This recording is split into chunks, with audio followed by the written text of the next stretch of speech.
So I think some of the kind of most exciting therapeutics, they're happening at the genetic and molecular levels as well. I talked a little bit about tofersen and the ASOs, but one study that is currently underway is the ATLAS study. This is also looking at tofersen. It's a confirmatory phase 3 study, so separate from what was already done.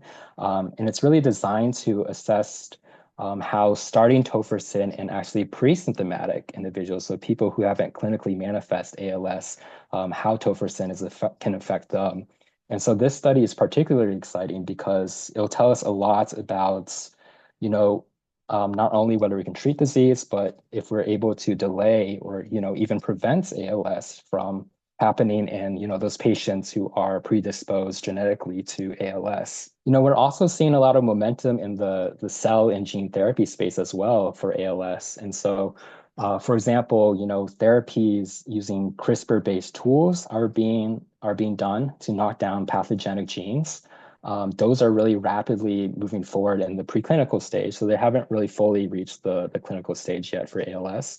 But we do have companies like Neurology who are running gene therapy trials with their candidates for SOD1. I think they are in a phase 1 or phase 2 right now.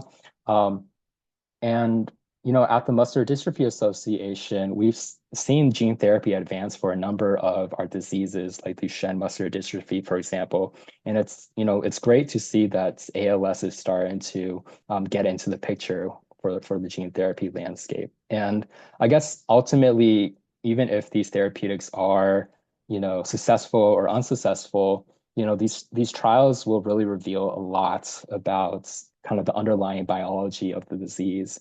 And I think kind of now more than ever, we are positioned as a field to really take advantage of the tools that we have in these studies and how we're collecting patient biofluid samples to really kind of leverage this information towards creating the next generation of therapeutics, the more targeted therapeutics, for example. At the Muscular Dystrophy Association, I've been part of leading some of those research efforts and have really seen firsthand, how committed our organization is towards, changing the narrative, the story, the legacy, impact, and momentum around ALS. And it's kind of from, this is a disease that has very limited treatment options like riluzole and edaravone for so long.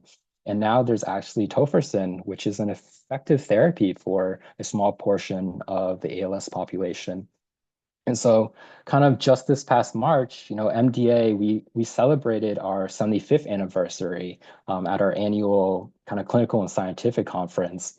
And when we take a look back at our history, over the past 75 years, we have invested over 178 million towards ALS research. And a lot of the breakthroughs that we're now seeing today, like the gene therapies and the RNA targeted therapeutics, those are all due to, research that was funded like decades ago. That's where it all started.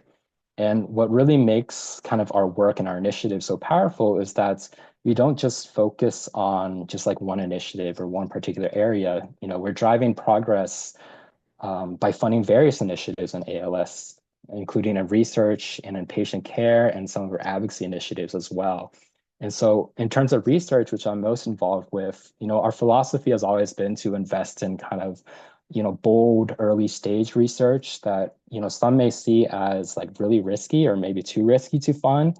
And then on the other spectrum, we fund the complete opposite as well, where we fund research that seems, quite basic.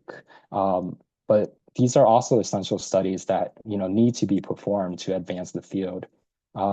We also place a deep emphasis on our young investigators as well, our development grantees, because we really need these kind of young postdoctoral fellows who are making their way through their careers and trying to become independent investigators to really be part of the field and to push it forward and be that next generation to run those new clinical trials in the future and stuff, especially when, the current pioneers in the field, start to retire over the next decade or two.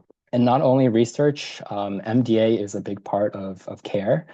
We also operate the nation's largest network of multidisciplinary care clinics, including, I think, 47 are, certified centers for ALS. And so, through our network, we're helping people with ALS get access to multidisciplinary care, to genetic testing, to, the latest clinical trials.